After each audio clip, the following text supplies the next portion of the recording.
March the 3rd.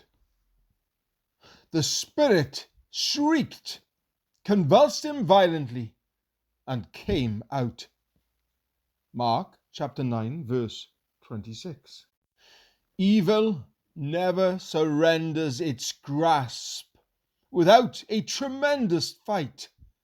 We never arrive at any spiritual inheritance through the enjoyment of a picnic, but always through the fierce conflicts of the battlefield.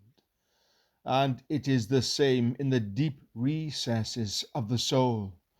Every human capacity that wins its spiritual freedom does so at the cost of blood.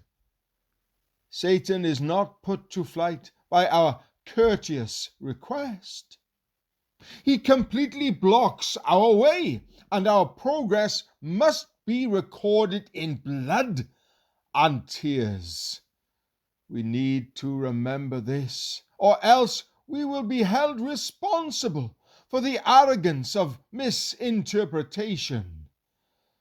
When we are born again, it is not into a soft and protected nursery, but into the open countryside, where we actually draw our strength from the distress of the storm. We must go through many hardships to enter the kingdom of God. Acts chapter 14, verse 22. John Henry Jowett. Faith of our fathers, living still, in spite of dungeon, fire, and sword.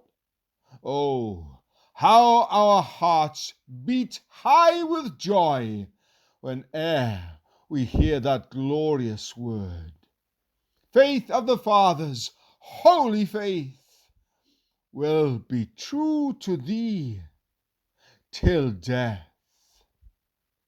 Our fathers, chained in prisons dark, were still in heart of conscience free.